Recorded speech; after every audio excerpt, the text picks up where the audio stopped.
Passons à un autre thème qui est quand même intéressant. À chaque fois qu'on en discute, il y a toujours quelque chose d'intéressant. Il y a eu des sondages. Il y a eu des sondages qui ont été effectués tant au niveau fédéral qu'au niveau provincial. Puis on va en discuter un petit peu. Tu veux commencer au fédéral ou au provincial? On était au fédéral, on peut continuer peut-être. Ouais, let's go. Regarde, le fédéral, c'est pas un secret. Ça fait des semaines maintenant que le Parti libéral du Canada avec Justin Trudeau est en train de chuter et quand même rapidement. Il y a une montée impressionnante dans les sondages du Parti conservateur. Je pense qu'on a déjà discuté de ça dans d'autres épisodes où partout dans toutes les provinces, ils sont les premiers, sauf évidemment au Québec où il y a la présence du Bloc québécois. Mais même à ça, on remarque que le Bloc au Québec, il a chuté dans les intentions de vote et en grande partie, ces appuis-là sont allés aux conservateurs. Donc, c'est pratiquement une course à 3 au Québec. On parle de 29, 29, 23. Oui. C'est ça? Oui. Écoute, c'est un sondage qui est très intéressant. Alors effectivement, on observe une baisse des appuis du parti au pouvoir. En même temps, je vais te le dire, dans la vie d'un gouvernement qui en est à son 3e mandat, même si c'est le 2e minoritaire, mais c'est le 3e mandat, c'est pas anormal de l'observer. Ce qui va être intéressant, c'est de voir comment cette tendance va s'inscrire dans les prochains mois et jusqu'à la prochaine élection générale. Et de voir si les appuis des autres partis vont se solidifier ou est-ce que ça va être un sondage plus fort, un sondage plus faible, un sondage plus fort, un sondage plus faible. Ça, c'est à voir. Ça, c'est vrai que c'est le premier constat, c'est que le parti au pouvoir est en baisse. Le deuxième constat, c'est effectivement de voir les conservateurs continuer d'augmenter.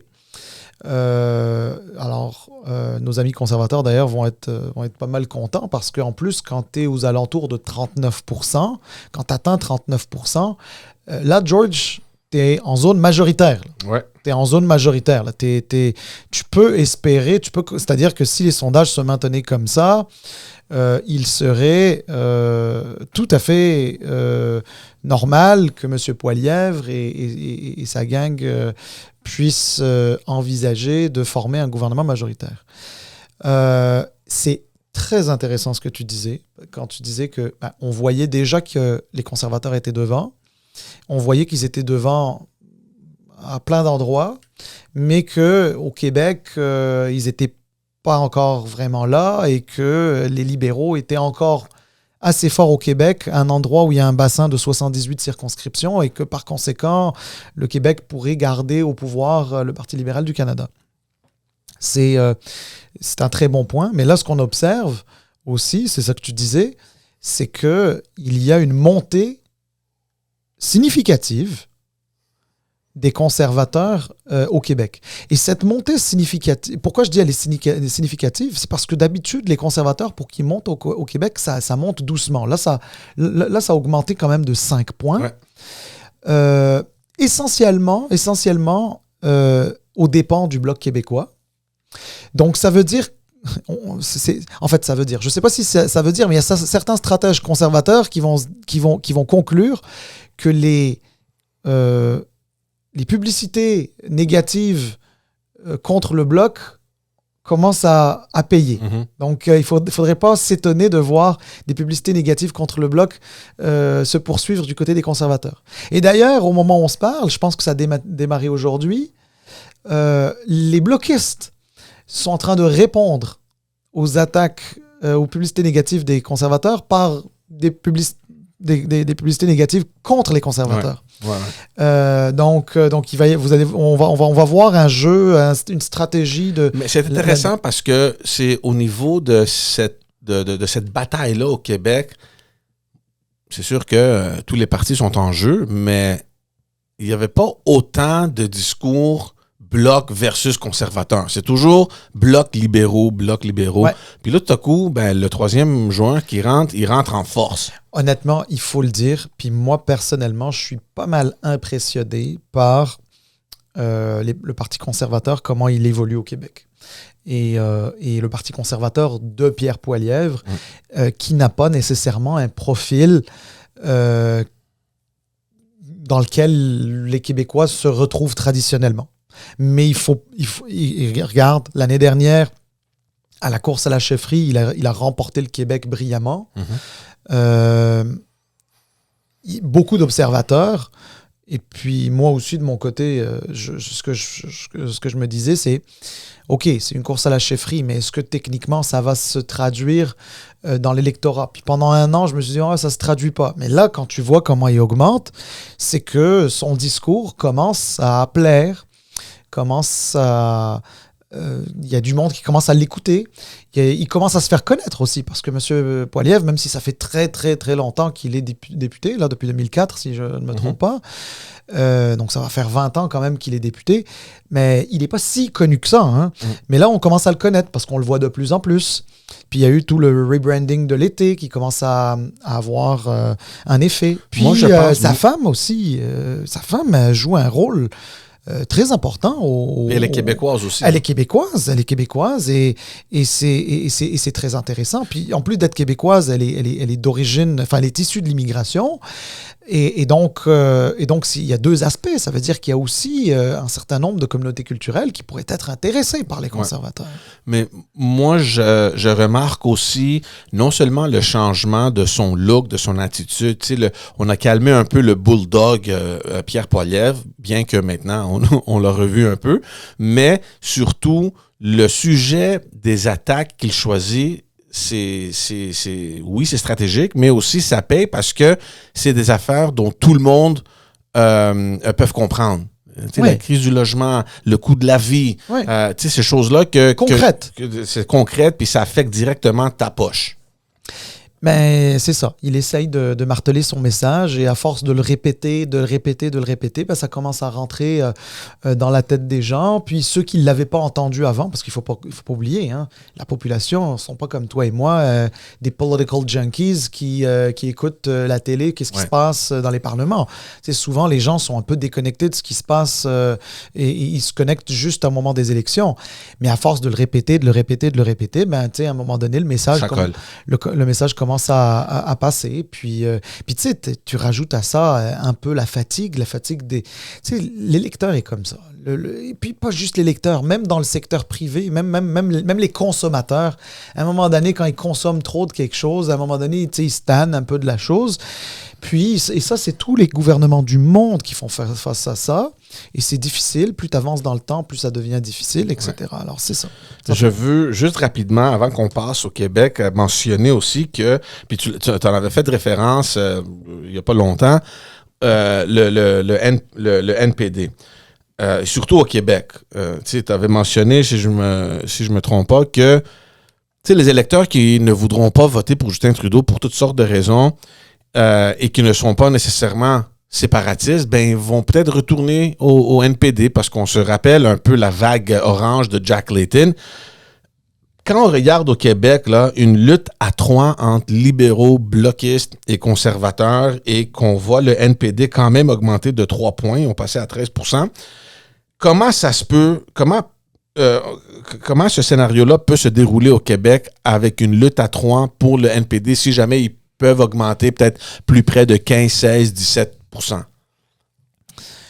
Wow, bonne question. En fait, j'ai toujours un peu de mal à essayer d'imaginer pour le NPD pour une raison qui est simple. Oui, c'est vrai que le Québec a connu une période où la majorité de ses députés étaient des députés NPD. Mais est-ce que le NPD est resté assez longtemps au Québec pour que les gens puissent s'en souvenir et aller stationner leur vote là-bas? Je ne le sais pas. Je ne le sais pas, l'avenir va nous le dire, mais moi, personnellement, je ne sais pas. D'autant plus que le NPD n'a jamais pris le pouvoir. C'est-à-dire, il était peut-être majoritaire au Québec, mais n'a jamais pris le pouvoir. Donc, les gens ne connaissent pas le NPD au pouvoir. Au Québec, à un moment donné, ils étaient prêts à lui donner le pouvoir, mais le reste du Canada en a décidé autrement. Mais donc c'est un peu complexe pour moi de répondre à ça. Cela dit, le NPD, c'est ce dont il souffre aujourd'hui, et sans faire de parallèle boiteux, il souffre à peu près du même syndrome que le Parti libéral du Québec, au provincial. Mhm. Il souffre d'un déficit de pertinence sur l'échiquier. Pertinence, pas qu'il soit pas pertinent, c'est un parti politique, c'est une offre politique et puis ça, en démocratie, il faut respecter ça et il faut au contraire être favorable à ce qu'il y ait des partis qui proposent d'autres choses. Mais quand je parle de pertinence, c'est parce que son positionnement, les libéraux de Justin Trudeau lui ont damné le pion là-dessus. Dans le sens que beaucoup de politiques sociales ont été mises en place par le gouvernement en place libéral de M. Trudeau. Beaucoup. Des idées qui, autrefois, étaient des idées que le NPD, dont le NPD avait quasiment le monopole. Tu vois ce que je veux dire? Et puis, ensuite, il y a eu, comme tu le sais, l'alliance NPD-PLC, dans lequel le NPD a demandé à voir un certain nombre de programmes et de propositions voyons, j'en perds mon latin ce matin, qui ont été votés quand même, qui ont passé. Oui, qui ont été votés, qui ont été votés, absolument. C'est-à-dire que les libéraux ont accepté ça et contre le soutien du NPD. Mais ce que je veux dire par là, c'est que dans la tête des gens, qu'importe que ce soit une idée du NPD, c'est le Parti libéral du Canada qui l'a mis en place. Ouais. Donc c'est là où je te dis qu'il y a un problème de pertinence et à mon avis, le NPD, à un moment donné, s'il a envie de se retrouver une pertinence, il va peut-être falloir retirer son soutien inconditionnel en disant, bon, vous n'avez plus un soutien inconditionnel, mais on peut négocier à la carte. Oui, exact. Passons au provincial, parce que là aussi, il y a des affaires qui bougent. On voit un léger déclin. C'est pas aussi grand comme celui de Justin Trudeau fédéral, mais quand même, on remarque une baisse du gouvernement actuel, de la CAQ. Puis on revient à ce qu'on disait depuis, je sais pas combien d'épisodes, là, où cette armure-là semble bel et bien fissurée, puis on le remarque, puis le PQ qui commence à venir pas très proche, on va pas dire qu'ils sont proches, là, mais quand même, de voir le PQ d'où ils étaient l'année passée à aujourd'hui, c'est quand même une augmentation remarquable. Oui. Bon, regarde, froidement, la CAQ est quand même encore largement devant, 34%, et c'est 12 points de plus que son premier concurrent, qui est le PQ, qui est à 22. Bon, maintenant, il faut quand même dire qu'effectivement, perdre 5 points, c'est pas rien. Perdre 5 points, dans la vie d'un gouvernement, perdre 5 points, c'est pas anormal. Ouais. Surtout que ça fait 1 an qu'il s'est fait réélire, ça fait 5 ans qu'il est au pouvoir, donc c'est pas anormal de le voir baisser par moment. C'est correct. C'est vrai que ce qui est le plus impressionnant, c'est la montée du Parti québécois. Ouais. Et ça, je te dirais que ça commence à se cristalliser un peu parce que ça fait quelques sondages maintenant que c'est comme ça. Donc, mais dans le fond, c'est ça que tu veux remarquer dans les sondages. C'est parce que c'est pas juste le résultat d'un sondage. Tu veux voir s'il y a une tendance qui se maintient. C'est ça, exactement. Et puis, cette tendance, on l'observe. Toujours est-il que moi, ce que je trouve qui est très intéressant dans ce sondage-là, et c'est drôle parce que la partielle dans Jean Talon à Québec va avoir lieu dans quelques jours. Mais c'est un peu le sondage dans la grande région de Québec.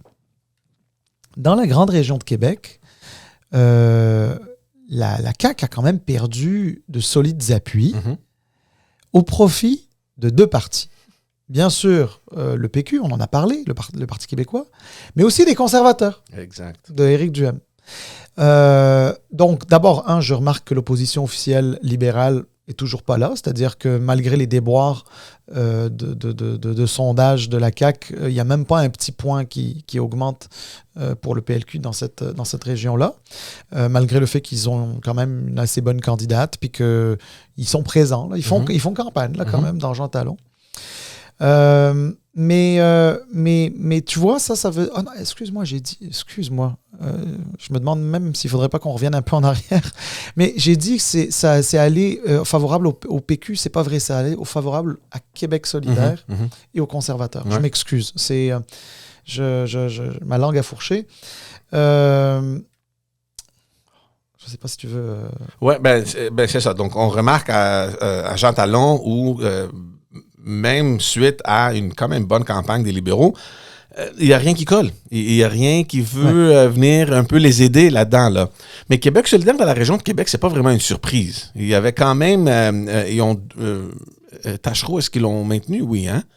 Tachereau, pour Québec solidaire? Oui. Je pense que oui. OK, donc ils ont quand même 2 comtés dans la région de Québec. Donc, c'est sûr que c'est une bataille qu'eux aussi veulent gagner là, pour établir un peu leur présence. Mais attention, hein, le sondage, c'est le sondage de la grande région de Québec. C'est pas le sondage de Jean Talon. Exact. Donc, j'imagine qu'à Jean Talon, Québec solidaire pourrait faire un score honorable. Je ne sais pas s'ils vont gagner. On a toujours dit que c'était une course entre la CAQ et le PQ. On verra bien. Mais même ça, c'est quand même étonnant de voir que le PQ est tellement... on ne sait pas qui va gagner. Mais imagine que le PQ gagne Jean Talon. Aurais-tu jamais imaginé ça, toi? Si tu m'avais dit ça il y a quelques temps, je t'aurais dit c'est impossible. Exact. Tu vois, et pas juste le PQ qui est à 3 députés. Même le PQ au pouvoir. À l'opposition. Non, mais même au pouvoir. Ouais. Mais le PQ a pris le pouvoir plusieurs fois. Ils ne l'ont jamais gagné, Jean Talon. Ouais. Écoute, avec René Lévesque en 76, où ça a été un raz-de-marée péquiste, puis Jean Talon, on ne l'a pas perdu. Au PLQ, le PLQ ne l'a pas perdu. Exact. Donc, on suit ça. Mais le PLQ a quand même augmenté un petit peu. C'est juste, tu sais, un peu, j'ai envie de dire, c'est un peu bizarre de voir le PLQ toujours en 4e position. Le PLQ a quand même gagné 2 points. Mais quand tu vois, c'est que chez les francophones, il n'en a pas gagné. Il a quand même gagné 2 points. Et pourquoi il gagne 2 points au national? C'est parce qu'en ce moment, et ça c'est fou de le dire, mais le Parti libéral du Québec, chez les non-francophones, c'est-à-dire chez les allophones, dans le temps, il était au-dessus de 90%. Aujourd'hui, il est à 39%. Donc, t'imagines qu'il suffit qu'il y ait juste un petit peu d'allophones, genre une petite variation chez les allophones, qui fait en sorte que le PLQ peut gagner 2 points au national. Ouais. Donc, c'est à voir.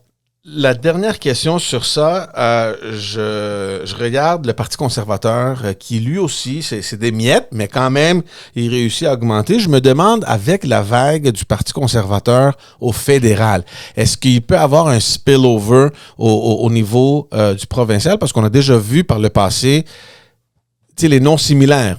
Ça va bien au fédéral à Ottawa, ça donnait un peu l'avantage aux libéraux provinciaux. Il y avait toujours une petite connexion là, avec le nom. C'est sûr qu'en termes de politique, c'est 2 partis complètement différents. Mais cette fois-ci, le Parti conservateur provincial, il se rapproche pas mal à la politique du Parti conservateur fédéral. Avec la montée au Québec, est-ce que ça pourrait avoir un aspect positif pour Éric Duhem? Écoute, bonne question, d'autant plus que Éric Duhem a dit publiquement qu'il était membre aussi du Parti conservateur fédéral. Écoute, c'est sûr qu'ils ont une base qui sont très rapprochés. Donc, je ne serais pas surpris que l'augmentation des conservateurs au fédéral ait un impact sur les conservateurs au provincial de manière positive. C'est pas impossible du tout. Il reste que ces 2 partis qui sont très différents, mais qui sont pas liés l'un à l'autre, et qu'il y en a un qui aspire à prendre le pouvoir au Canada, lorsque l'autre a du mal à faire élire ne serait-ce qu'un seul député à l'Assemblée nationale. Je veux juste remarquer en terminant que... attends, je vais juste le rechercher. Il est où déjà? Ouais, le plus grand enjeu ici au Québec en ce moment, c'est évidemment la hausse du coût de la vie. Puis ça, quand on parle de ça, normalement, on est dans le territoire de Québec solidaire. Moi, je serais intéressé de voir comment, ben déjà, ça a commencé, c'est pas nouveau ça, mais je regarde voir comment Québec solidaire va, suite à ce qu'on sait évidemment, comment ils vont en profiter pour mettre de devant leur politique ou leur populisme. Ils sont bons dans ça. L'autre jour, j'ai vu une vidéo postée par Gabriel Nadeau-Dubois qui regardait une vidéo qui a été postée par un journaliste où il y avait une longue file d'attente dans un food bank, là, tu sais. Comment on dit ça en français? Une banque alimentaire. Une banque alimentaire. Puis, le point, c'est le coût de la vie. Tout coûte cher. Qu'est-ce qu'on va faire? Donc, ça serait intéressant de voir, puisque c'est sûr, c'est pas une surprise là, que ça soit le plus grand enjeu. Comment ça va se traduire en appui ou en vote pour Québec solidaire? Reste à voir.